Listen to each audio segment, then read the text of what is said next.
On the last Sunday of every month, Project Save the World hosts a global town hall. This is the meeting for Sunday, August the 28th, 2022. And people have already begun arriving. Is that it? And where do you live? Hi, São Paulo, Brazil. Oh, great. Okay. I don't think we've had any visitors from Sao Paulo so far. So you're number one. Peter Brogdon, how are you? Oh, quite busy these days, but I look forward to getting a few words in today, I hope. Hello, Marilyn Kay.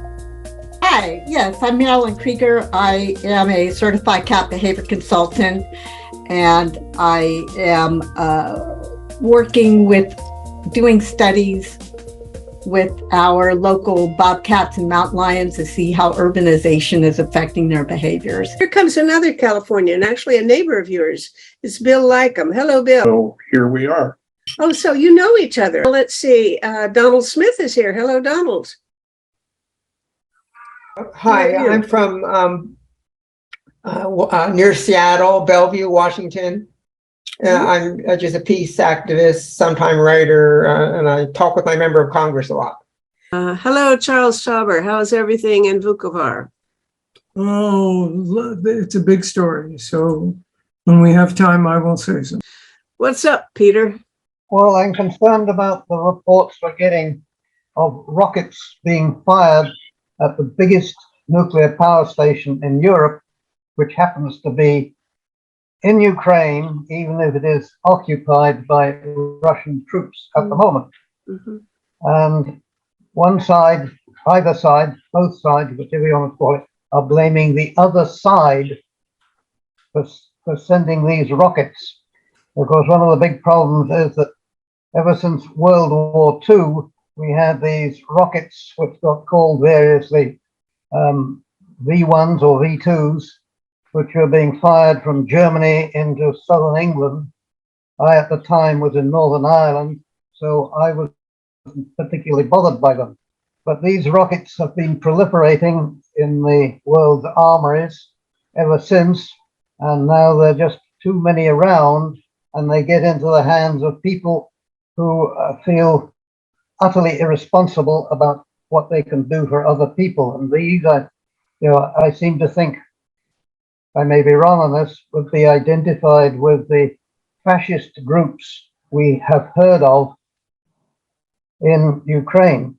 And they basically want to make noise and get people to recognize them and think about them and try and do something. And if they don't get listened to and that people don't shout about them, they just try something more desperate. Who you mean, the fascist groups? You're talking about the Azov battalion? In Ukraine, there are the Azov group. Well, at least that's who the main ones are. Yes, people like that. Mm-hmm. Okay. And the thing is that the various cry from the Ukrainian side is that the Russian troops should get out of there. But if these people that are sending the rockets are really just interested in making noise and disturbing people, whether the Russians are there or not wouldn't make any difference to them, because after all, if there is some fallout released from the reactors, it's going to go everywhere.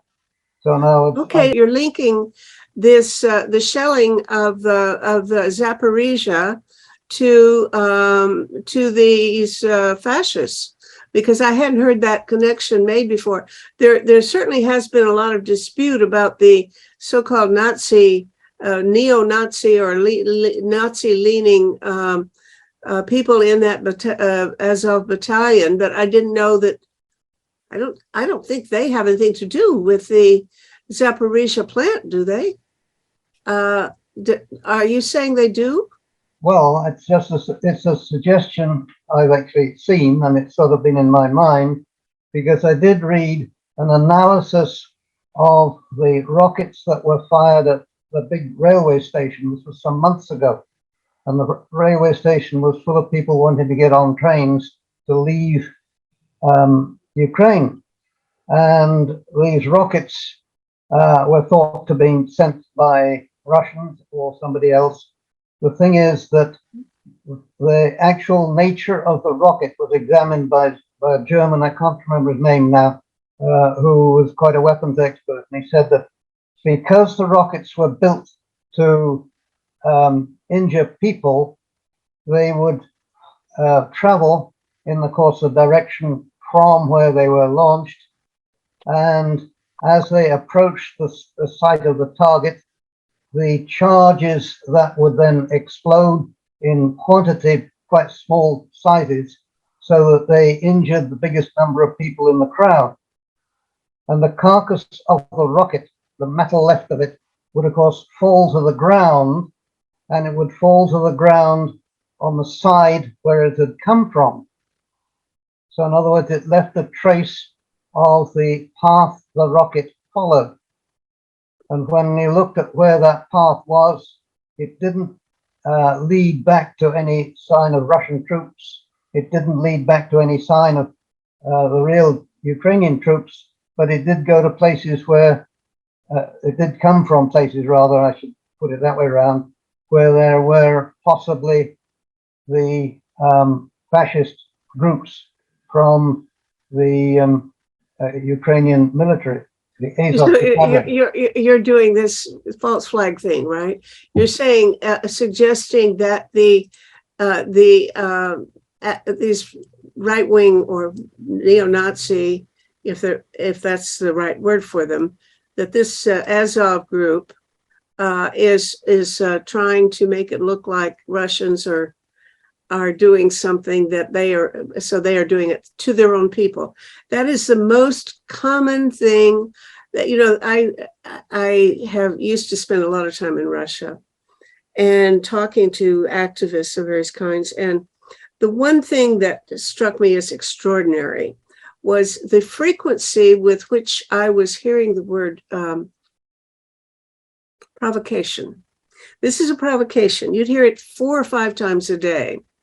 Russians, and no, they're not the only ones, Slavic people, and I bet there are people in other non-Slavic countries that do this, but they have the most common thing to say when you're being accused of something is that the person that you did this to did it to himself in order to make you look bad and pretend that you did it. And sometimes it's actually true. Sometimes it's a cultural thing. I have to say, it's so common there that, and it of course it happens occasionally in Western societies that the government will say that it was the other side that did it to themselves in order to prove that, to put the blame on us and to give an excuse to attack us. It happens occasionally in the West, but nothing like the frequency that I have seen in Slavic countries. And so, when I hear that from anybody about something going on in a Slavic society, I just shrug or shake my head because it's so common. Actually, probably Charles Tauber is in a better position to comment on this than anybody else, because I wonder, Charles, am I wrong? Or is it really, really something that is more commonly done as a military false flag kind of thing in Slavic countries than you would see in Western society? I'm not in a position to comment on that really better. I see that a lot of people do make these false claims. But yeah, there's a lot of it around. Let me put it that way. Well, I wouldn't know myself of there being a greater tendency of this sort of behavior, but it's just by sort of thinking, what are the worst things that people can do? And starting from that, and the worst thing is to actually try and promote people to think so badly of what's going on. And that's really my thought about the cause of it. And I just thought I'd put this out to see what other people had ideas about is it really, and you're the first person, Meta, that I've heard who sort of says this sort of thing is known to happen in that part of the world. It's known to happen, but it is much more frequently known to be alleged and not happened. In other words, they accuse each other of that routinely. Whoever gets blamed for something will try to say that the people did it to themselves and we didn't really do it. You can just count on it. I mean, well, actually, Charles, you would probably have known about the Sarajevo bombing of the marketplace, you know, and whether or I mean, they claimed that the people in Sarajevo blew up their own market I don't believe that. and so on. I don't believe that they Well, of do. course, I don't believe it either, but that's the point, that you just know that they're going to say something like that. Yeah, and then it happened in Tuzla as well. At that time, while I was here, this goes back to '95. So I did see a note about this idea in a Science for Peace communication I read this morning as well. So it may be there'll be a bit more said there in the coming days. Yeah. Okay. Okay, Charles, what's up? what's up? What isn't up? Is more like it. The levels of traumatization in the entire world are horrible. The Ukrainian thing is awful. The Congo thing is awful. We're working with 2 groups in Congo. By the way, Alexei, who comes here, has arranged one group with Ukrainians for us, which we're doing with people working with Ukrainians. The kids are misbehaving. By the way, there is an epidemic of suicides among young people all over the world. Yeah, apparently even in Toronto, I hear. Yeah, Yeah. it's very bad. The Congo. I kind of understand why. No. Yes, I you mean- can understand why. No. You can very easily understand why, but it's still happening. Yeah. We're working with 2 groups in Congo. They're with Quakers.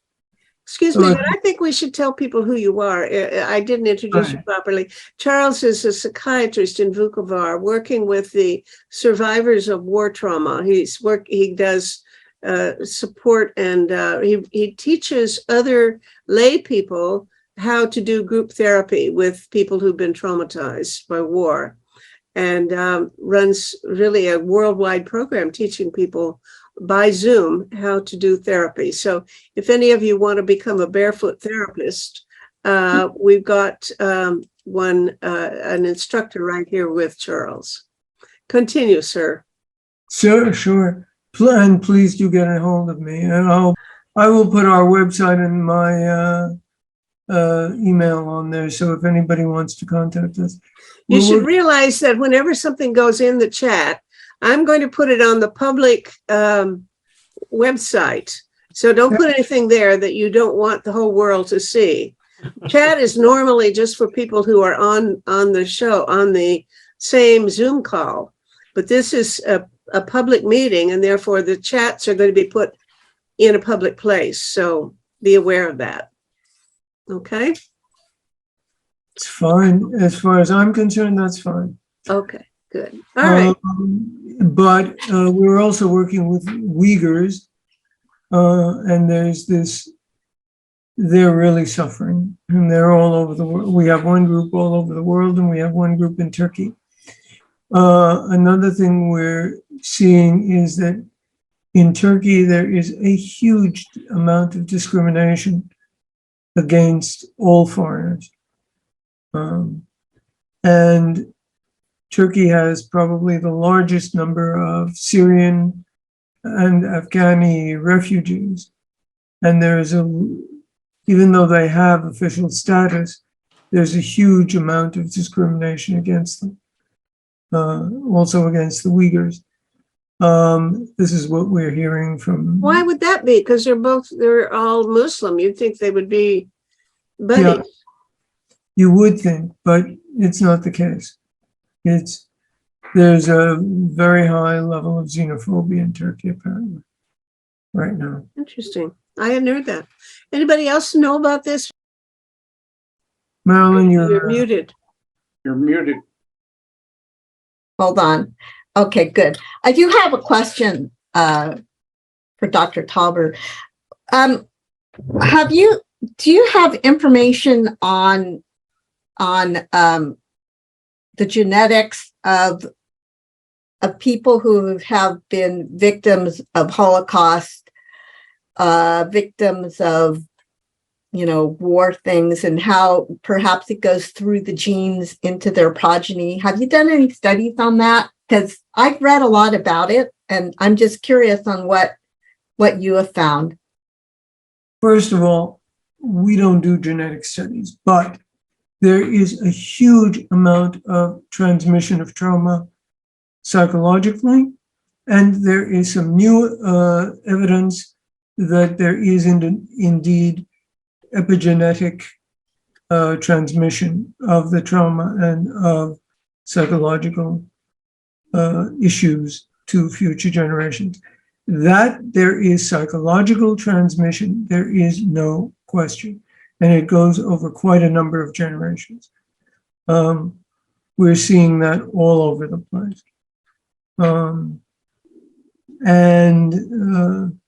It's in virtually every country. It's not only Holocaust, we're seeing it in Africa, we're seeing it among lots and lots of different people. And the earlier you treat, this is why we say the earlier you treat this kind of trauma, better. And you do in fact, you must treat it as early as you can. There's no question of that, but it's not being done. And and I say this every time I'm here, there are very, very few people working in the field on these kinds of traumatic issues. And it's critical because we're not going to achieve peace unless these traumas are dealt with. Is there any studies, or do they know how many generations away from that original event that it affects? Or does? No, but there are a couple of people who do this. Vomik Volkan, do you know this man? No, what's the name again? I'll put it in the chat. Thank you. VAMIKVOLKAN. Exactly. Yeah. Hang on, I'll put it in the chat. Thank you. He is, he's originally a mixed, a Cypriot, mixed from, Greek Turkish. He was at the University of Virginia for a long time. And he's retired now, but he's certainly one person. There is a great deal of work now on this, and it is critical, and I cannot emphasize how critical it is to work in the schools, to work with the kids, to work with the adults, because this transmission of trauma is constant. We're certainly seeing it here. By the way, Vukovar was one of the first places to, one of the first battles of the Yugoslav wars back in '91. When you say you're working with all these people, you're assuming that you're dealing with the social transmission and not epigenetic transmission. I assume, because I can't imagine what you could do about epigenetic effects. No, we're working with the social. Yeah, with there's the no cure for genes. I mean, if you got it, you got it, right? Right. Mhm. Right. But you can do a lot with the psychological thing. And the problem with this transgenerational transmission is that it literally goes in with the mother's milk. Mhm. Mhm. You've certainly seen that in a lot of Holocaust studies. You've certainly seen that in some of the studies that have been done and are being done here in the Balkans. And it's terrible, it's still going on. I say that nationalism and patriotism are diseases. They're worse than COVID. because they produce also this transmission, and they produce it in children, and they go on for generations and generations and generations. Thank you. You cheered us up right off the bat. Oh, I'm sure. Every time, honey, you're the worst. You have the worst. You have the gloomiest, because you're in the gloomiest place. I think you're actually working with these people. It must be awful. But We are thank you for we doing are it. working. Yeah, we are working, and in fact, after this group, I have a group in Nigeria. Tomorrow is we're in Nepal, Uganda, and it goes on and on all week. Well, carry on. I want to greet Erica Simpson and David Miller, who've joined us recently. I just want to say how refreshing it is to hear people who are actually grappling with some of the real problems. Mhm. It's terrific and good for all of you. I'd like to know more, Charles, about the organization you work with. I'm trying to go over my donations, so could you put that in the chat? I'll put our website and I'll put my email in the chat. Mhm. All right, thank you. Very good. And Erica, you look like a sailboat. I see Sorry to you. say, I'm supposed to be sailing right now. Can you hear me? But I fell down the stairs at the university carrying boxes, and I managed to twist both of my ankles. So I'm actually bedridden, and I'd rather not turn on, because then everyone would see my bedroom and how I'm lying here in state surrounded by books and doing nothing.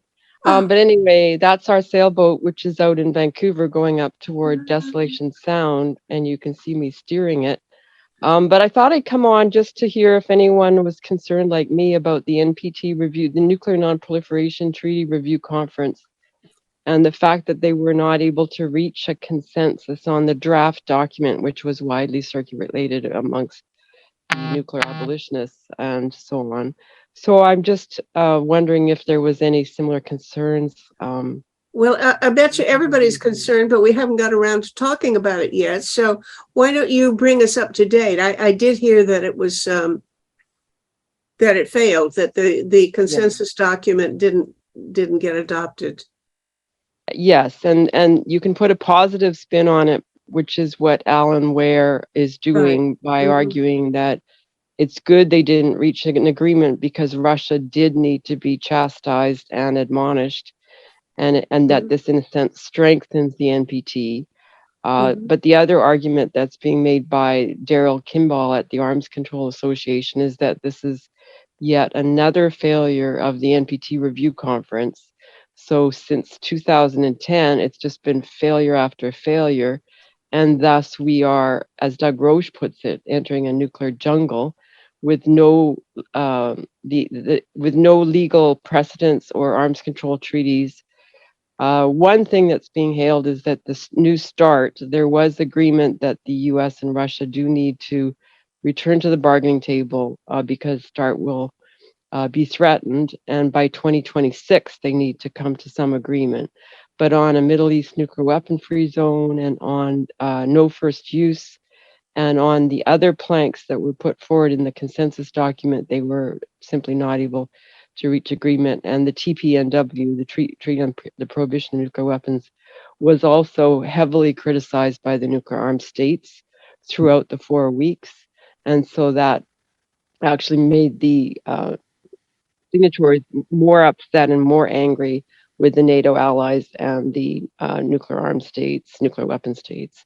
So it was all a disaster. And I had planned to go, but in the end I didn't go because of COVID high rates, and hardly anyone else did either in civil society. It was very underattended with hardly any civil society presentations. I think that's all I need to say, Matt. Is that enough? I hope. Well, what I'd be interested in is I did only read Alan Ware's analysis, which was, as you say, he was trying to put some hopeful spin on it by saying if they had adopted it, any text that they would have adopted would have had to delete anything that looked like admonishing the Russians to or scolding them. And so it's better that they didn't pass anything than to bow to the Russians' demands. Now, but he sounded as if it hadn't, apart from that one little angle, the problem with placating Russia, that they had come close to adopting a more progressive position in their document. The thing that was circulating a week or so ago was better than had been achieved before. So it's as if the rest of the world has actually made some progress and would have got over the finish line, so to speak, if there hadn't been this little problem with Russia. So what I wonder is, is there any kind of, I don't know whether you know this or anybody knows this, is there any kind of numerical count of, what, who blocked it? Was it just the Russians, or was it all kinds of other countries that line up that are trying to be friendly with Russia? And was there otherwise real progress toward a more demanding, more progressive NPT report? Does anybody know that? I think, Meta, that's great what you're saying about Alan's more positive spin, and then also Syria did block it with Russia, but you're right to point out that we could look on it more optimistically, because China did participate and they did get a lot of wording in place, and it was more progressive than I certainly expected would happen. So we could look on it positively, and that maybe if Russia was to withdraw from this war and from the Donbass region and from the nuclear power plants, then maybe there could be progress in the long-term future. We could look at it that way too. Thank you. Well, I'm not taking a position. I'm actually asking because I mean, I don't know enough to have a position on this, and somebody else may know. I haven't followed it that closely. In fact, I've only read one comment that about the fact that it did not succeed. And Alan Haber is back with us. Alan has been traveling, so I guess you're back in Ann Arbor. Oh, I'm at 8:30 in the evening in Burgundy, France. Oh, okay. So this digital world is quite amazing. So I'm in France. I've missed a couple of these conversations, and I wanted to tune in. We are in a small village of about 500 people with a good old house and some land and an opportunity to do something beyond our physical capacities to do. So what is public opinion in France like these days? Well, the government is very, I guess, what they call neoliberal capitalist and pro-business, World Economic Forum, digitizing the future. He's very increasingly unpopular with the basic people who are looking more for social benefit. A very small percentage of people actually voted in the last election. In this little community that we are in, people are very friendly to one another, and politics is not a big divisive question, though in some parts of France, the right-wing Le Pen party is quite strong. And we were just at a program, a conversation among workers, a militant union organization with a hammer and sickle and 25 people sitting around the table in the Hall of Associations in a small town near here, mobilizing the working class because things are really bad all across the board. So there's definitely a working class movement, more than we could get around the table in a town like Ann Arbor, 3 times the size. There is much more of a class consciousness. Mhm. Okay, well, let's see what's happening in Sao Paulo, Brazil. Can you bring us up to speed? Odette? Well, we will have elections. Mhm. Good day, good afternoon, everybody. We will have elections in the next months for president, for governors, for member of the Congress, member of the House of the States. And as you know, I don't know if you are aware about, we have a president that he is a fascist, Mhm. Bolsonaro. Mhm. And Everybody in the world knows about Bolsonaro, I'm afraid. He's not our favorite person. yes, and we are in a big polarization between Bolsonaro and between the former President Lula. Lula on the polls have about 43%, and Bolsonaro 32, 33. We don't know if we will have two rounds, because if you don't achieve, have more than 50% of the votes, you will have second round in the end of October. And we don't know what Bolsonaro is preparing as violent actions or trying to stop the elections. We don't know. The scenario is very uncertain. It's like our Trump. You're Trump, yeah, sure. And by the way, how much difference does it make that a candidate for president has been jailed?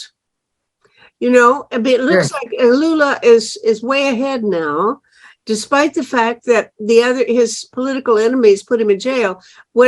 Do people perceive that this was a legitimate conviction, or was it a political, some sort of abuse? The perception of population is both.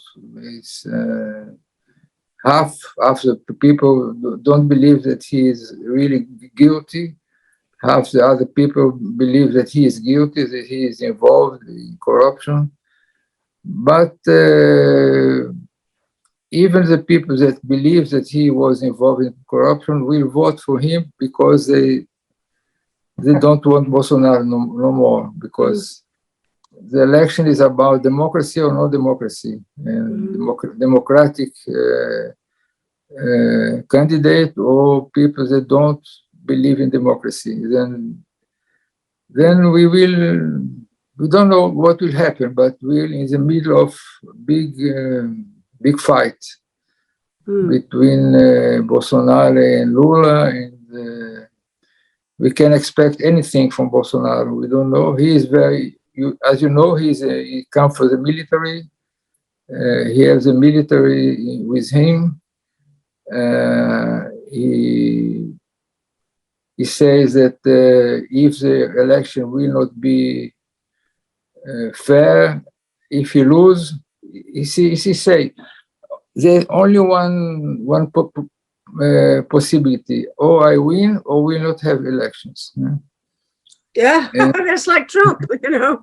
If I don't win, it means it must have been crooked, because the only way in the world anybody could defeat me is by cheating.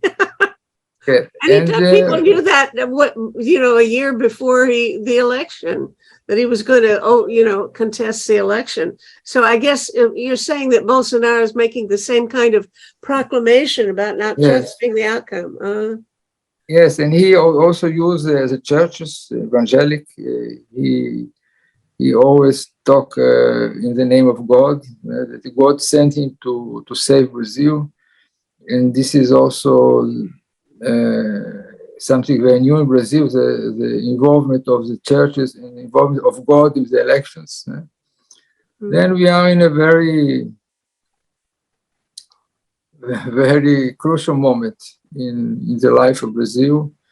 The elections, the first round will be in the beginning of October, the second round in end of October. Then you can all pray for us Okay. that we can have fair election and that Bolsonaro can go away. Mhm. But it's a very tense moment. Well, the rest of the world, I think when we think about Bolsonaro, it's more in terms of his problem, or, the problems with the rainforest and the fact that he's letting people burn things and put in cattle ranches and things. And our concern is that it's our lungs that, the trees we have to have it. And I wonder to what extent is the climate change issue the dominant thing in the actual campaigns, the political projections of how people are going to vote? And to what extent is it just one of several factors that people are, concerned about? It's one of, because the main issue is democracy, because the fears that we have that we can have a coup, armed coup to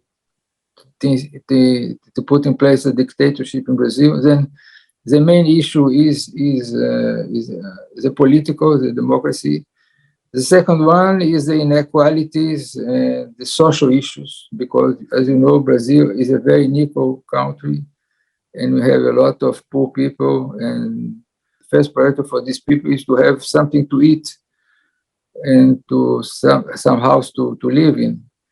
And then the issue environment and rainforest, it's more issue for wealthy people, more intellectuals that have, and this is a big issue. It's a big issue, not a small one. But the first is the political democracy. The second one is social, because the people that need to eat today and live in a very, very bad condition, their first priority is to improve the quality of life or to have something to eat in the next day.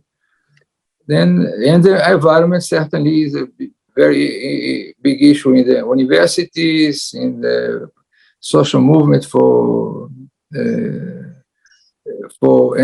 environment organizations, and the people also in the business sector. But this is a kind of priorities that we have. Well, my assumption is that Lula's position really is more about economic equality issues. But if he gets elected, and it sounds like he's leading, unless somebody does a putsch, can we expect that he would have a good position on environmental, and especially, the burning of the rainforest? Because that's what the rest of the world is obsessed with. And can we think that is Lula our man? Should we support and be happy if he wins? Yes, he certainly is very. In his mandate, he has a very good position with the environment. In his program, and he said in every place that he will go, he will preserve Amazon, and very involved in preservation of the forest and the biotechnology. And yes, certainly the people who care about environmental issue, warming and so on, must vote for him, because he certainly will be very good for this question, certainly. Okay, that's good. Much more than the idea of Bolsonaro is to destroy the forest. And Lula is exactly the contrary. Then you can expect something very much better that we have today.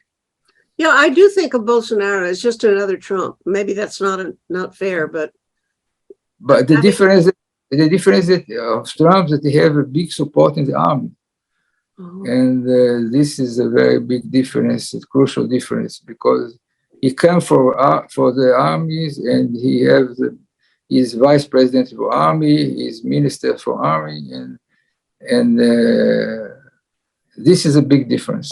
Mhm.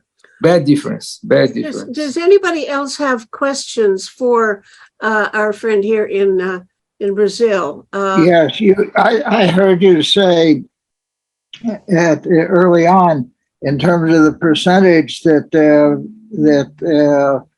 Lula was behind and Bolsonaro was ahead in the percentages. Did I miss that? What is the polling looking like at this point? No, the contrary. Lula have 44 and Bolsonaro 32, 33. 32, 33. And a Yeah. lot of people don't know what they want to do yet. Mhm. Yes, but in the second round, the advantage of Lula is about 20 points, 20, 50, 57 to 37. But we don't know how things change very rapidly in Brazil, because the campaign in radio and television began yesterday, Friday. And the debate began today, and Bolsonaro is putting a lot of money in the hand of poor people. Well, but this is the situation today. But Lula is in the front line of the. Oded, I wanted to ask you about Bolsonaro's supporters. We've heard about his three sons who seem to have some very interesting connections, but could you briefly suggest who are the bases? Agrobusiness, evangelic, militaries, and this is the main agribusiness, evangelics, and in some part of more. He is a very populist. Then he will support also for poor people, because he is putting money in the hand of these people, and this is the main supporters of in some business sector. At the moment, my big interest is there are two interests that are interconnected in some way. One is the indigenous, the issue of justice and learning from the indigenous way of seeing the worldview of the indigenous people who have allowed them to live at peace in this world and profitably and with full sustainability of the earth for thousands and thousands and thousands of years. And they have had really major cultural and personal, people are talking about genocide, both cultural and ethnic genocide. They still have such a very substantive cultural rootedness, even having lost languages and so much trauma in the multi-generational persecution that they have been under, and still they are able to produce and to maintain and to really, I am being fed very abundantly by the indigenous people thinking way. And one of the way that I've been fed has been the expanding of the notion of our relations, the fact that we have scientifically known for a very long time that we are related to all of the chain of creation, but they are living it in a much more profound way. For instance, the relationship when they are hunting or collecting vegetables and medicine and so on, there is a real reverence and with the being that is nourishing them and so on. So that connection has made me and another group that I am involved with, Conscience Canada, talking about conscientious objection to whole, not only to military expanding and to killing of our fellow human, but to killing of the wider creation beings. So those are the two poles that Mhm. are occupying. Yeah, it's interesting, Bruno, yesterday I had a conversation with a friend in Peterborough who is, I can't think of the word, but it's the study of herbs, especially medicinal herbs. And she's quite an expert on indigenous knowledge of herbology, Mhm. and as well as Black, the plants that Black slaves developed and brought with them from Africa for various medicinal and other purposes. And she's creating a sanctuary for endangered plants that belong in these two categories. Isn't that interesting? A Interesting. place that they will try to protect some of these plants that are no longer widely grown in Canada. So it's interesting that you mentioned this. So welcome here. Now I want to greet a couple of other people who have joined us. Joni Ahrens. I'm in Burlington, Vermont, and I was down in New York for the Non-Proliferation Treaty review conference, which was such a horrible disappointment, though one could see it coming from the start. And it's hard to know where to go now that it ended in with no final document, largely because of the Zaporizhzhia nuclear power stations in Ukraine. That was the controversy at this 4-week conference. So anyway. Yeah. I was not aware that it was that the Zaporizhzhia issue was a particularly important one in the discussions at the NPT. Maybe you can elaborate on that. How so? Well, it was the final paper.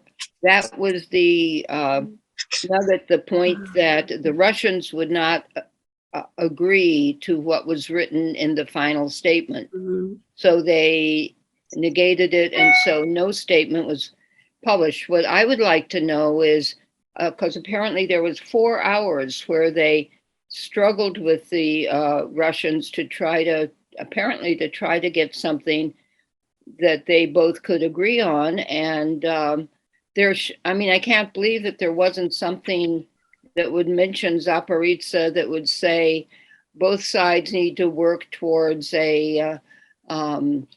removing any harm from around these power plants. You'd think there would have been something that the Russians and everyone else would have agreed to, but apparently that was not found. So the whole thing ended with no decision. The NPT is a fraud. It's a fraud because the United States and most other nuclear nations are continuing to modernize and increase their nuclear arsenal, and yet they're sitting in for 4 weeks at a conference and contributing about, minutia in wordsmithing about pretending that they really want to disarm. The Non-Proliferation Treaty, which was signed by all the nuclear powers, says, yes, we are working towards disarm. That's called Section 6 in the NPT treaty that was passed in 1970. And yet it's obvious that the nuclear countries, in fact, virtually, apparently all of them, they're all modernizing their equipment right now, but I think we're the ones that are leading the pack. So I think we're into some bad times unless someone comes along with some sense. The whole Canadian Peace Network has been working on this for years. I think Meta could probably comment better than I can on where things are at, but I had a small part in drafting something on this a few months ago. No, I think Erica is much better informed about the NPT. I assumed that the reason the Russians made problems at the end was larger than their misbehavior, if you will, at the Zaporizhia plant. It was more about the whole invasion of or attack on Ukraine. So I assumed it was a broader obstacle than just Zaporizhia. Am I mistaken? I mean, because Peter Brogdon brought that up before, so maybe I need to be informed better about what they were, what their obstacle was. I'd like to know too. Maybe Erica, do you know more? I don't know more. And then I was marveling to myself, everyone, that Meta knows more than me on this. And Meta is in her 90s. And I was comparing Meta to my mom in my mind. And I was just sort of drifting off and thinking about it's just so incredible, Meta, that you know so much about so many things. That's all I want to say, everyone. Foxes and hedgehogs. You know, the hedgehog is somebody who knows a lot about one thing. And a fox is somebody who knows a little bit about a whole bunch of things, but not very much. So I'm not very smart. I just know a little bit about a whole bunch of things in order to fake it for the rest of the way. Erica, it's Adam Wynn. It's Meta's birthday tomorrow, by the way. Oh, wow. Congratulations, Meta. Thank you. That's I'm going to be amazing. 91. Happy 91? birthday. Thank you. Wow. Trying to I figure just out want what to I say wanted. that one of the advantages of the Fox approach, which I think Meta shares with Robin, is that you are living institutional memories and you don't have to know everything to know what the key questions are. Sometimes that's probably true. I don't know. Anyway, thank you for your good wishes. I'm having a ball. I still enjoy doing this.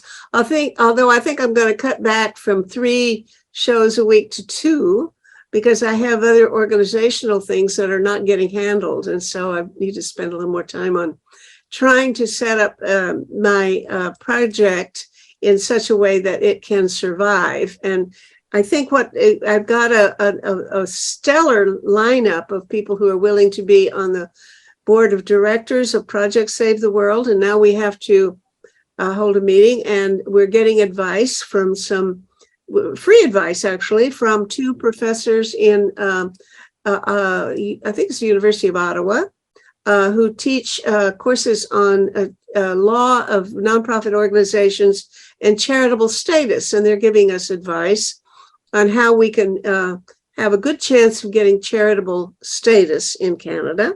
I don't know whether it's possible, but we'll try.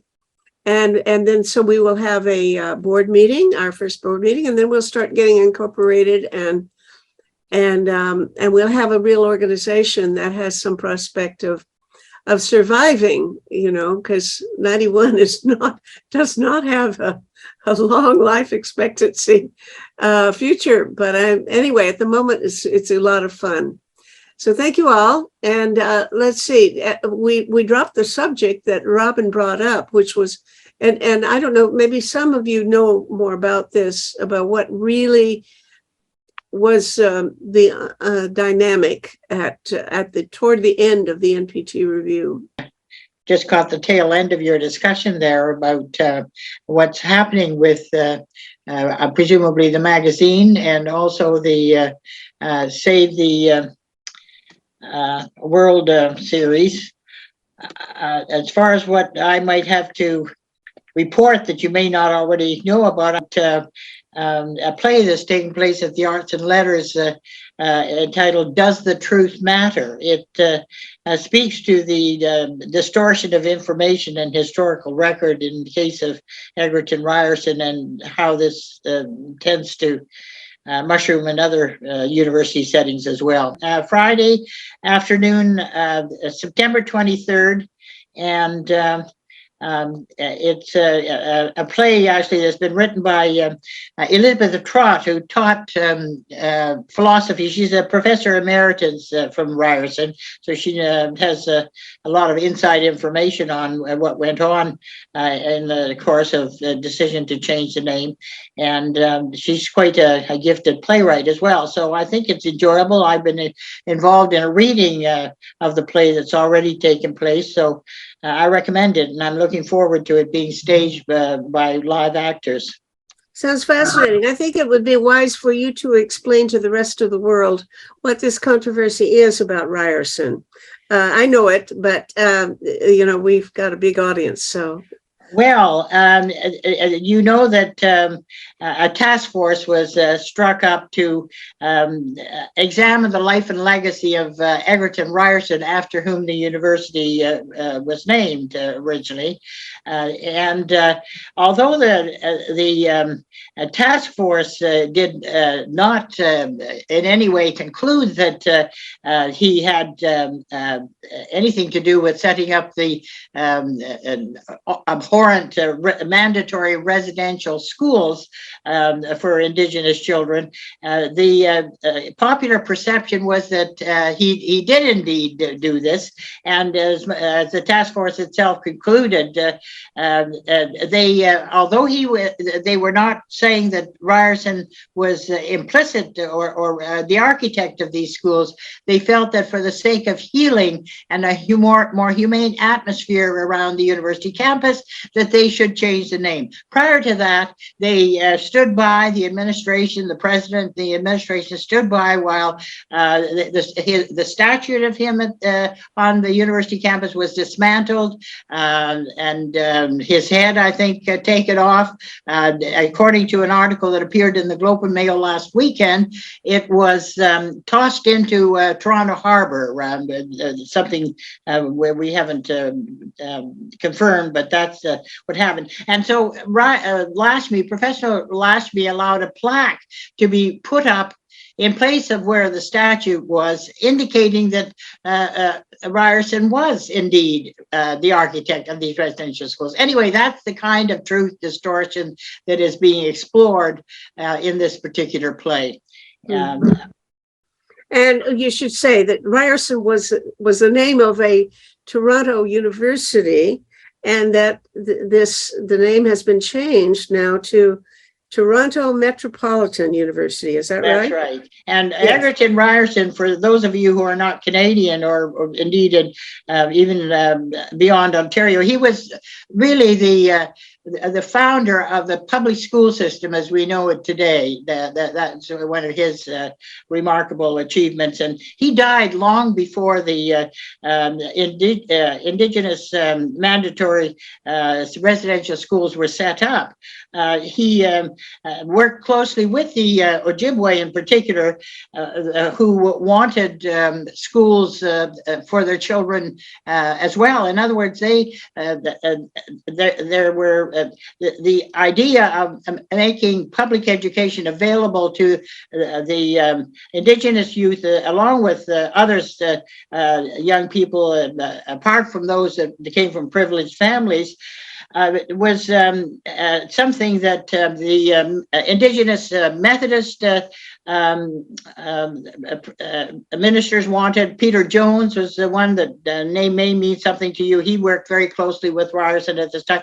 Ryerson actually lived amongst the Ojibwe for a couple of years, so he was definitely a friend of theirs. And again, the kind of education that he advocated would have embraced and incorporated a lot of the traditional Indigenous forms of learning. But somehow this is all being lost under the umbrella of what some of us are calling postmodernist trends toward interpretation of reality according to the way some people want to see it. At least that's what Friends of Egerton Ryerson think. And for anyone that's interested in learning more about it, there's a meeting that takes place amongst those those that are involved in this particular organization that sprung up to push back on this distortion of the truth. That starts at 4 o'clock, and you're very welcome to join us.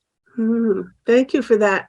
You know, I quite agree with you that that this is a manifestation of postmodernism, or maybe the fallout from postmodernism. But you know, there's been enough previous occasions when things like this become widespread, and there are real threats to civil liberties. I happen to be reading the proof of a book that isn't released yet, but will be in a few weeks. And that is by Adam Hochschild, and it's called American Midnight. And it's a very long book that is, it's all I can do to plow through it because it's so discouraging. It is just miles upon miles and miles and miles of history having to do with the U.S. During and shortly after World War I, when there was a mass hysteria going on, in which things of the kind that you've just mentioned, that people's reputation gets completely overturned and they get accused of things that they were not responsible for at all. And people getting lynched, people getting thrown in jail, people being beaten.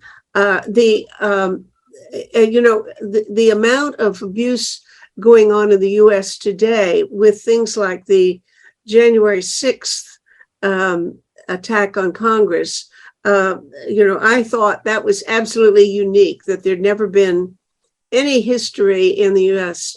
Of anything comparable, but it's not true.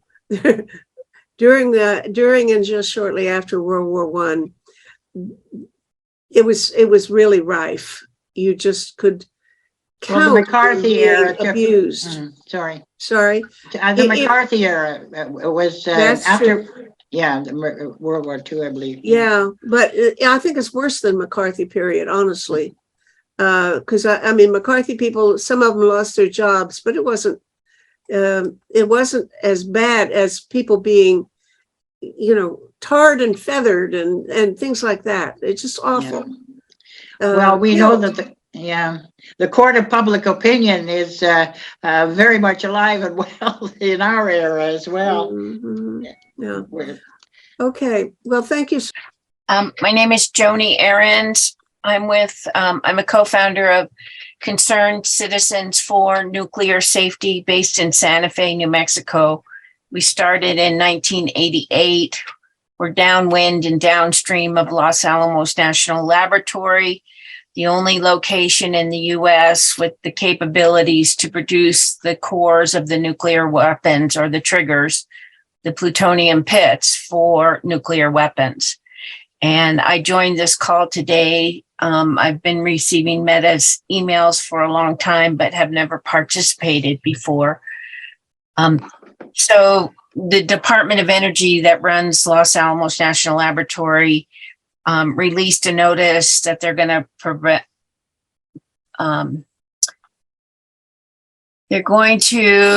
they've opened up the scoping period for an environmental impact statement, something they finalized last time in 2008. They're supposed to complete the environmental impact statements every 10 years. We're currently working with a document that's 14 years old. So I just wanted to alert people around the world that this is the only location in the US with the capabilities of making the cores for nuclear weapons. And I feel that we need an international effort to say, no, we don't want you to be investing billions of dollars on nuclear weapons at Los Alamos National Laboratory. And we're concerned, as Berna said, about the indigenous people. The location of the laboratory is sacred to many, many tribes and pueblos in the area, as well as land grant communities. It's an environmental justice. It's an economic justice. It's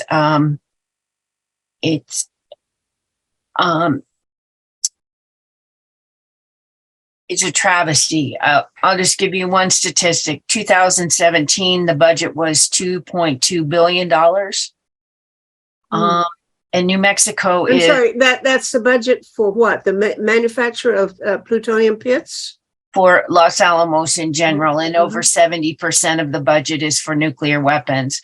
We're now almost up to $5 billion proposed for FY22, which Congress won't pass until after the election. So we've had basically a doubling of the amount of money that's coming into the state. They're talking about building a bridge across the Rio Grande in order to facilitate less commuter time. They're talking about new power lines to fuel these things, but they're not really talking about the impact of additional workers, a doubling of the size of the number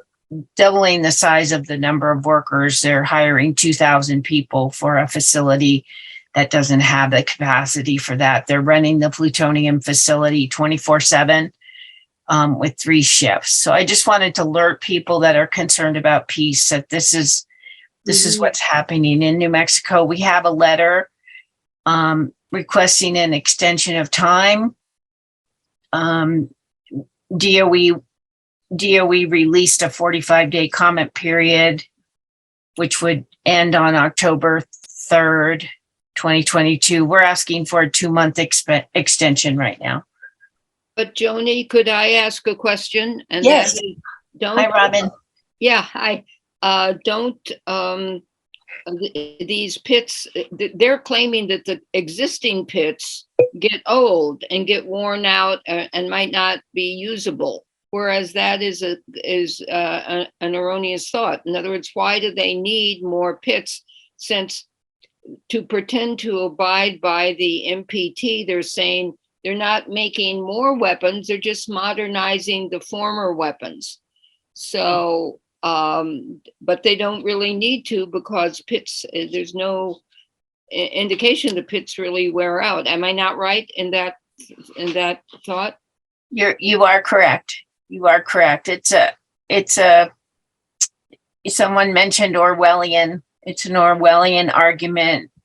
We have thousands of pits over in Amarillo, Texas at the Pantex plant that could be used if we needed more pits. I think there's 15,000 over there or some outrageous number. And what they're doing is they're modernizing, they're creating new designs. For modernization equals new designs that will not be tested. So they're actually more unreliable. They will be unreliable. And we're concerned that allowing new pits to be made will lead to testing at the Nevada test site. So it's really an effort to continue this fallacy of nuclear weapons and all of the bullying and all of the different things that happened at the NPT in terms of not wanting to listen to the people. We hear what the rest of the world was saying, and also about the full support. CCNS is in full support of the Treaty on the Prohibition of Nuclear Weapons. And it's really ironic that we're 49th in education and child well-being, so many things, and they can find money to put their pits to bed at night, but they don't have money to take care of the kids. So It's Erica Simpson. I'm a professor of international politics at the University of Western Ontario in London. And Jody, I want to thank you for all the work that you've done over so many years. I'm so impressed to meet you finally, to see you. And I think you don't realize that a lot of people on Nuclear Waste Watch in Canada, headed by a woman called Brennan Lloyd, but with many volunteers, including Dr. Gordon Edwards, are sharing your reports. So this is a huge issue for us as well here in Canada, because we're trying to decide whether to build there's 2 possible locations for a location for mid and low level waste. We don't have high level core nuclear. We don't have nuclear weapons, but we have a lot of nuclear power plants, including the largest operating power plant in the world, which is at the Bruce nuclear site. So the previous proposal, which I'm sure you know, Jody, but maybe others don't, was that Canada would bury the waste, possibly even American waste, under the Bruce reactor. But because of protests here in Ontario and a lot of work, they decided to move the waste site. It's 43 kilometers away to a site called Teeswater, and those negotiations will go on for the next 2 years. The Nuclear Waste Management Organization kind of accelerated the time of consultations, but also slowed it down so that more Indigenous groups can participate, because it's also an Indigenous territory, as is the other second location, which is at Ignis, which is way up, very far away in northern Ontario. So the plan there would be to move at great cost our nuclear waste, low level and mid level. The core, the high level stuff that you're dealing with, we have no plan yet what to do with it. Neither do you. At Yucca Mountain, they don't want to do it. So we're watching what you're doing with great interest. And I want to congratulate you for all the work that you've done over the years. Thank you, Jody. Thank you. Thank you so much, both of you. It's so very important. I wasn't aware that they were even making uranium pits or plutonium pits anymore. I assumed that they had stopped a long time ago. Now, they shut down Hanford years ago. That's where they made pits too, wasn't it, originally? And did they make them in any other place? In Savannah, for example, places like that? What's the geography of the history of the production of these terrible things? Los Alamos is in north central New Mexico, and that is where they developed the designs for the uranium and the plutonium bombs that were used in during World War II. The plutonium was made at the Hanford site on the Columbia River in Washington State, and they had reactors along the river to produce the plutonium. They made the uranium bombs at Oak Ridge in Tennessee. And so even today, Oak Ridge is the uranium processing place, and there's plans for expansion there. They had facilities that during the Manhattan Project, they had facilities that they took over, industrial facilities that they took over in order to get the manufacturing that they needed. So you have places like in Kansas City, in St. Louis area, you have others. Los Alamos was always the place where the pits were made until they built Rocky Flats in the mid 1950s. Rocky Flats was outside of Denver, and they made 70,000 pits at Rocky Flats until it was closed in the late 1980s when the FBI raided it for environmental violations.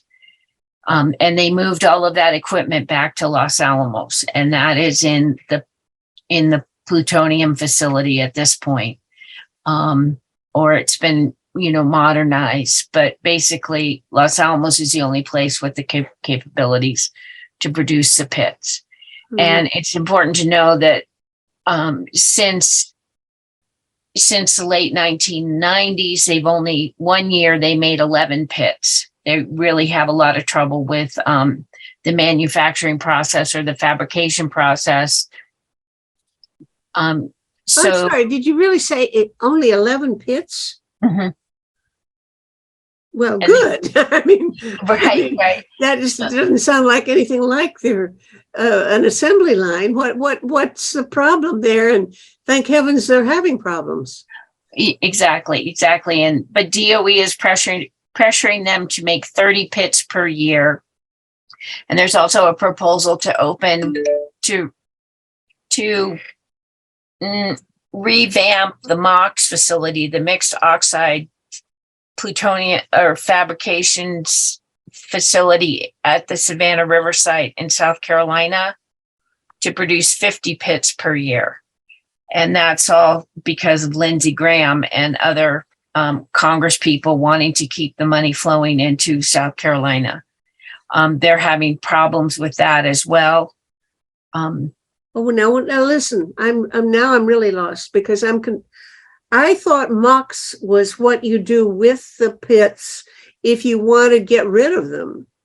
You know, if you want to destroy a pit, well, what do you do with it? Well, you mix it with something else that's less radioactive.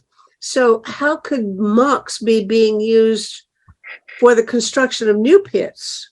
Oh, let me clarify. So DOE was building a MOX facility to take 34 tons of plutonium from Russia and 34 tons of plutonium from the US and to mix it to use it for fuel in nuclear power plants. And I'm not as familiar with that whole process. So the MOX facility ran into a lot of problems with the contractors, with the production, with even building the facility.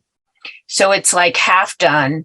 And now they came up with the idea that they would convert that half completed building into a plutonium facility in Savannah River. And make pits.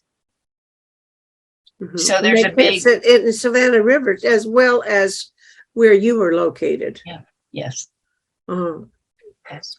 Okay. Well, now that's interesting. Can I add for Jody, when you were talking about the Manhattan Project, it is now been proven by an author that Canada contributed from our uranium mines in northern Saskatchewan, not from Alberta, but in northern Saskatchewan, the uranium that went into the Manhattan Project that was used to make the bombs, little boy, and to kill 100,000 people in Hiroshima and another 100,000 in Nagasaki. So Canada was complicit, even though we're nuclear free, in terms of providing the uranium that was used.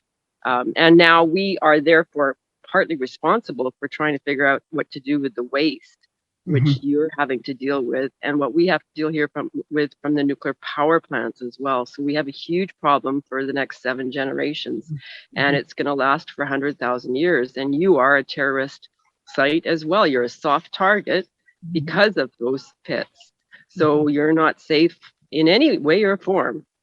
Neither are the indigenous people that live there. So this is a huge issue, and I'd encourage everyone listening to join Nuclear Waste Watch and to follow the work of, to join with Brennan Lloyd and many other people in Canada. On this question of pits, something came across my attention that I'd never heard of before, which was in the Manhattan Project. I hope this isn't too much of a deviation. They got stuck on actually developing a detonator.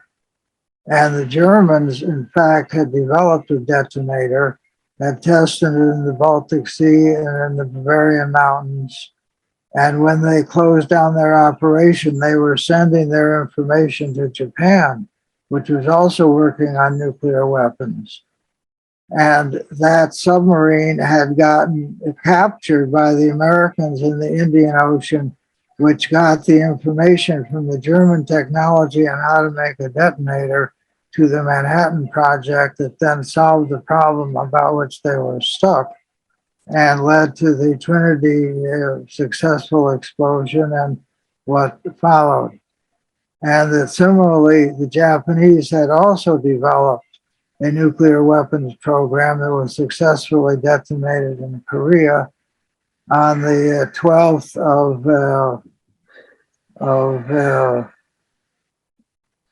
the surrender day, which was 2 days later on the 14th. And they were considering sending their sub off into the San Francisco Bay with their functioning nuclear weapon. So this was all stuff I had never heard before. Only the Manhattan Project was completely successful, but that there was really an international exploration of this nuclear technology and that the U.S. was not exactly in the front of it, but did manage to put the bomb together for whatever it did. So I don't know if anybody heard anything like that, but it really was a different narration than I had ever gotten before. It's amazing. And I hope to goodness that you can find your sources on that, Alan, because I never heard such a thing before. And Me neither.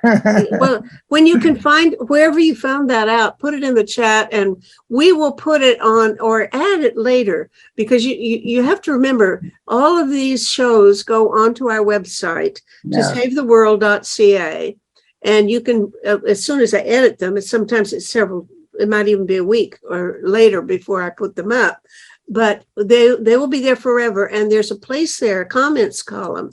So if you have a thought about something we talk about on the show or want to add some ideas, go to the website and look for the comments columns and make your comments in the appropriate place. And we can continue this discussion off, on the website. And even if you don't get your time at the microphone here. So so thank you, Alan. But I want to go on and greet. I'm just so delighted that Alexei Prokorenko has joined us, because I've been missing you, Alexei. I always count on you to show up during the global town halls, because you're my only link to Moscow these days. And I want to say hello to our beloved Moscow friend, Alexei Prokorenko. Hi. Thank you very much. Thank you very much. I'm also glad I could join. Unfortunately, I wasn't able to join a bit earlier, which I wanted, but really I was in a train, riding a train, so I wasn't able to be with you since the beginning, which is quite sad. But I'm ready to answer your questions about the situation here, which hasn't actually changed a lot since our last town hall. Apart from the fact that probably more harsher sanctions are being discussed with relation to Russians, including the possible abolition of tourist visas to Europe, which is probably one thing that has hit us the hardest, because no other sanctions were really noticed or even embraced or even noticeable for the people. This one,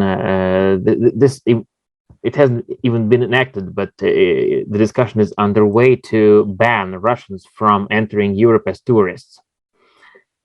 And this has really been very rich in terms of discussion. It had some consequences within the society, because many of the people who really many of the people who really want to participate in public life, they have been affected by this, and there have been voices that this can be detrimental to people who thus could have fled, could flee theoretically in the future, could flee Russia, because if you don't have a visa, a tourist visa, you cannot get out of the country, which means that you cannot really save your freedom or life if you're threatened as a dissident.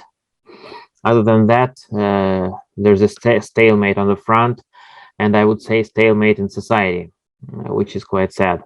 So nothing is happening really. People are getting killed, and there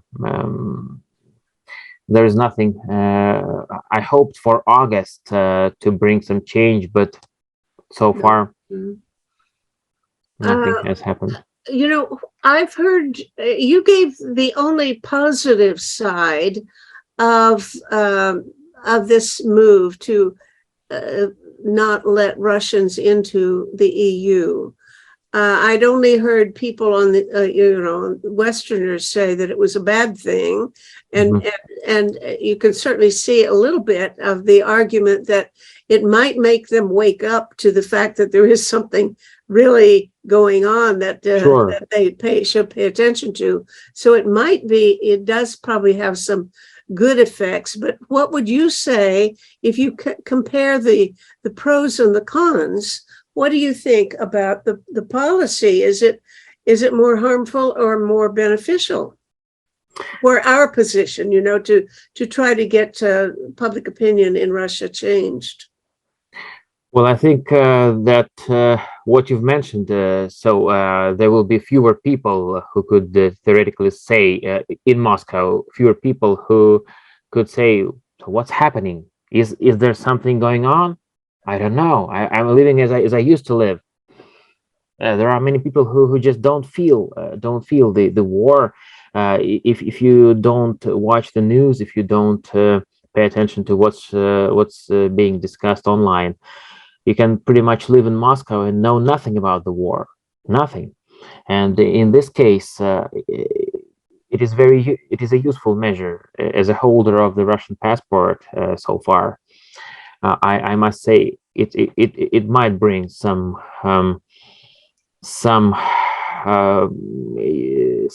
effect, but the question remains: how can this effect really change the situation? Because all the law enforcement agencies, all the army officers, and all the personnel of the KGB, the police, have been banned from traveling abroad by Putin since 2014.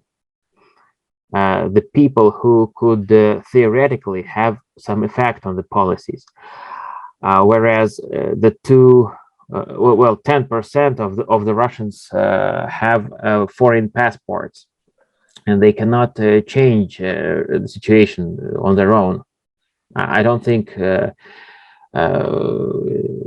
they have the number or the resources to change something. Because we want, from our standpoint, there's always a sense that we want to encourage more conversation with Russians, because it's so difficult now to do. Or I don't know that it's really difficult, but people are scared of what might happen if you contact each other, that kind of thing. And so I think the amount of contact between people on our side and yours has diminished terribly during the war. And we sort of, I operate with the idea that we want to encourage as much of it as we can to be restored. But on the other hand, I see your point about maybe the shock value of being told you are not an acceptable member of society and you can't come into our country. That kind of thing might have wake some people up. You're saying that one of the most effective kinds of sanctions that might be imposed would be the banning of Russian tourists coming into other European countries. Who exactly is initiating this, or where are these discussions taking place? Within the EU or NATO or where? Well, actually the discussion has been initiated by some Eastern European countries like Estonia, like Lithuania, Latvia, who border on Russia, who have had very terrible experience with Russia. Poland, who have been occupied by the Soviet Union previously, so they are mostly concerned about their security and safety right now. Of course, they're experiencing a very high level of inflation. I think it adds up to their indignation. But really, the discussion is a bit more difficult because the countries like France or Germany, they are opposed to this measure, let alone Spain, Greece, and Italy. These countries benefit from tourism greatly, and they're not so much involved in the conflict. They're not located near Russia's borders, so they are opposing this measure. They want tourists, and they don't want to use that very, very harsh measure right now. Today, there was an article that predicted that on August 31, there would be a meeting of foreign ministers of the European Union, and they would ban only those Russians who are connected to the government, be it law enforcement officers or public officers.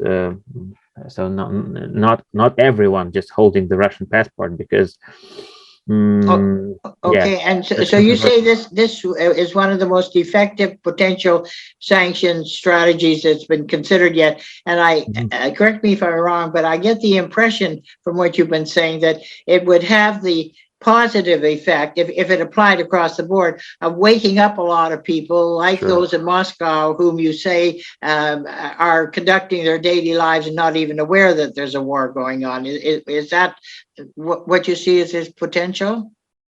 Yes, I do think that it can wake those people up who are out of politics. We are just living our normal lives. We don't care. So this could be something that could at least theoretically make those people think a little bit deeper about what's happening around their borders. But again, there is a question if this could really change something practically. I doubt it. I doubt it, unfortunately. Yeah. Thank you. But there is no way to tell good Russians from bad Russians. There's no way to tell a supporter of Putin from the one who opposes Putin, from a dissident. There has been a proposal to kind of draft a document that you would have to sign while entering the European Union, or better said, the Schengen Schengen area, which is a bit different concept from the European Union. I won't focus on that, but let's say Europe for simplicity. So you would just have to sign a declaration that you don't support the war, or you don't support Putin's regime, which again is a bit controversial, because I think everyone willing to cross the border would eagerly sign anything in this world just to get across the border. It would not reflect their convictions or their beliefs, just like I don't know, like saying something for the sake of it. I don't think it's a viable measure. There was a better proposal to charge a fee from anyone entering Europe, to charge a fee which would contribute to supporting Ukrainian refugees. I think this is a much better measure. Interesting. This is I would eagerly pay like $100 to while entering the European Union, if I knew that this money would support women and children who flee from the war. I would be happy to do this. So you're saying you're basically opposed to this as a potential sanction? No, I mean the fee. I think the fee would be a great option, but not some formal paper that everyone would sign. Even if you support Putin with your whole heart, if you need to cross the border and sign something, you would sign it. But this would not reflect your genuine opinion. Mm-hmm. Mm-hmm. Bruno, you say you didn't get to ask a question or something. What's up on your mind? Meta, I have to leave. Do you want to say something before going, Bill? Well, I've really learned a whole lot today. I mean, it's been a very interesting discussion, especially Charles and the work that he's doing out there. Every time he speaks, he speaks volumes to me.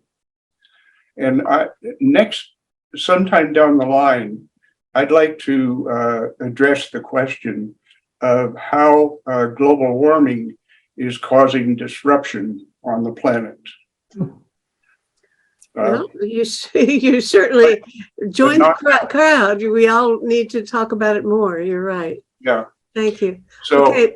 I'll see you Yeah. next month. Okay, bye-bye.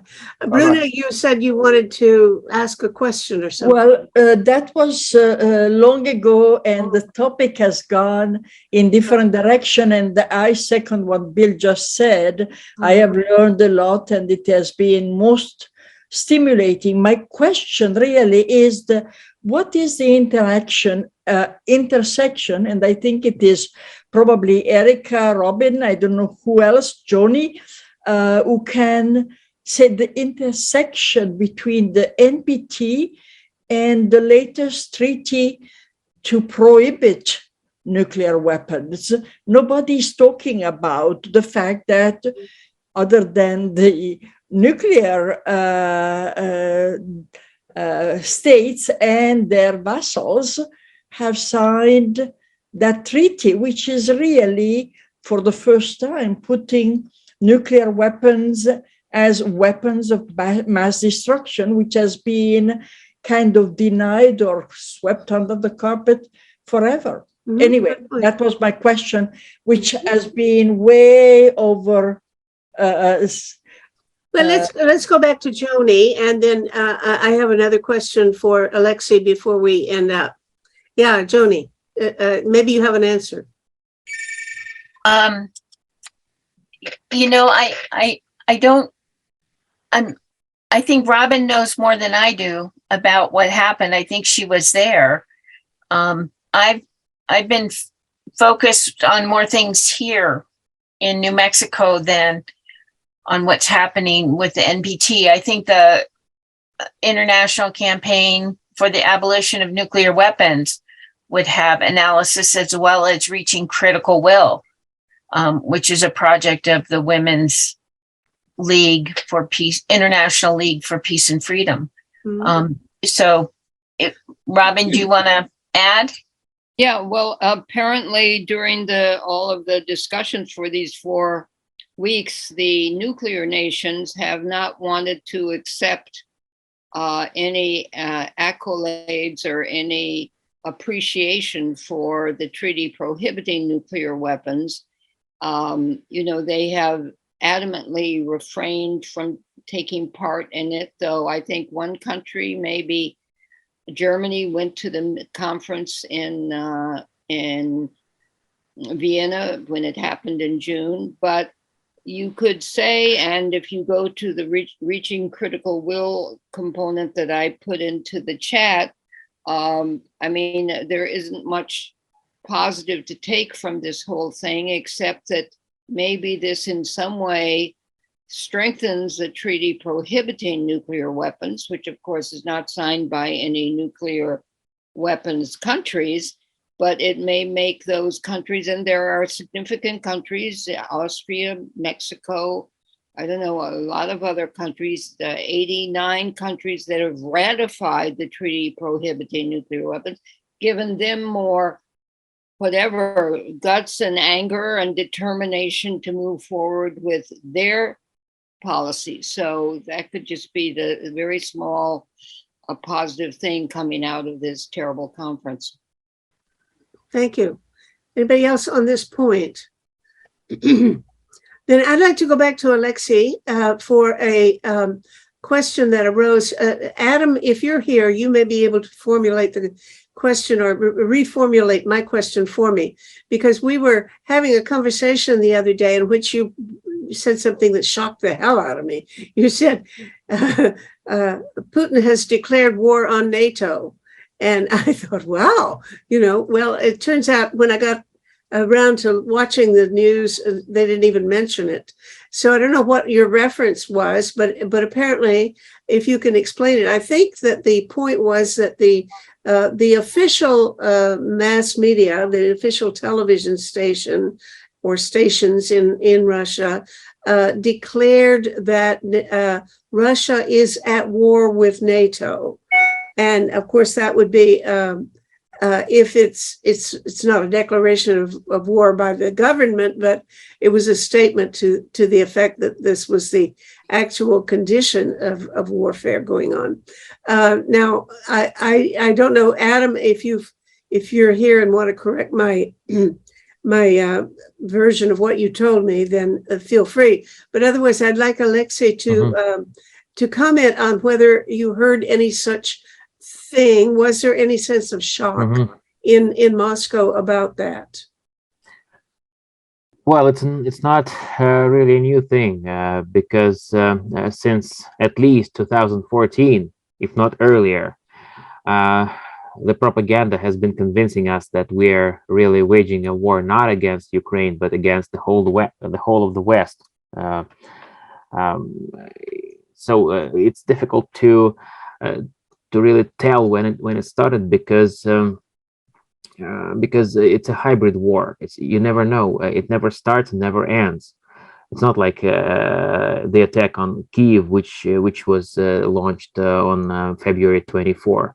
This war could be traced back to 2007 when the Munich speech was pronounced. It could be traced back to 2003 when Putin was opposed to the invasion of Iraq. But gradually, while Putin was in power, the idea of Russia opposing the West was gradually and very slowly and barely noticeably instilled into the minds of the Russian people. So, and now it has come very handy because in the lack of due to the lack of military successes in Ukraine, the propaganda finds it very easy to explain to the people that we're not actually losing to a smaller country, but we're really fighting against a lot of powerful countries, and we're still there. We're still alive. That's what propaganda is saying, but not directly. It's rather done by way of some hints or some very indirect wordings. So I would rather say that. So what happened I think on the TV was not itself a cause for particular concern or newsworthy attention the other day? I can hardly tell because I am not really a big fan of Russian television. I hardly watch it anyhow. I get my news from the internet. But I remember in 2015, one of the prime time shows said that we could turn the West into radioactive dust. It was 2015. It was not such utterances come back and forth now and then. They dive up and they can be heard sometimes, but it's nothing new again. Sadly, very sadly. Well, last week Liz Truss, who's I don't know, maybe the first most likely person to be elected as the new British Prime Minister. I don't know whether she's ahead or close. Said something like, "Oh yeah," somebody asked her, I think, whether you would actually use nuclear weapons against Russia, and she certainly confirmed that she was not only willing to do so, but who knows. Anyway, Adam, do you have anything you want to add to this point? Not this point specifically, no. Oh. I'm not an expert on Russian disinformation. Although I would encourage people to sing you a happy birthday before we end the call, because it is 24 hours before your birthday, Meta, and this would be a great feeling. Okay, you lead the chorus. Sure. Happy birthday to you. Happy birthday to you. Happy birthday, dear Meta. Happy birthday to you. Thank you. That's lovely. I appreciate that very much. It's really funny hearing people try to sing together on Zoom. It never works. My church has these get-togethers during the and worship service by Zoom. But they gave up trying to get us to sing together because it all comes out like a jumble. Well, here comes somebody just joining us, but Erica Schmidt, you're welcome, but only long enough for me to say goodbye to everyone, because this is we've come to the end of our day. And please enter your thoughts as soon as I get this thing posted on our website to savetheworld.ca. You can always go there and comment. I'd love to see it used more as a place for conversation and ongoing discussion in between these global town halls. So thank you all for coming, and show up again in another month. It's going to be always the last Sunday of every month. So I'll see you then. Thanks a lot. Thank you Bye-bye. so much. Bye. Thank you. Project Save the World produces one of these shows 3 days a week, sometimes more. And this is episode number 496. You can watch them or listen to them as audio podcasts on our website to savetheworld.ca. And we even post transcripts there sometimes. When you get there, look around. We have conversations and people posting things there about 6 global issues, plus potential reforms in governance, economics, and civil society. To find a particular talk show, enter its title or episode number in the search bar, or the name of one of the guest speakers. And after you've watched, scroll down and share your thoughts about the show. Project Save the World also produces a quarterly online publication, Peace Magazine. You can buy a single copy or subscribe for $20 Canadian per year through Pressreader. Just go to pressreader.com on your browser, and in the search bar, enter the word peace. You'll see the cover of the current issue and buttons to click to subscribe.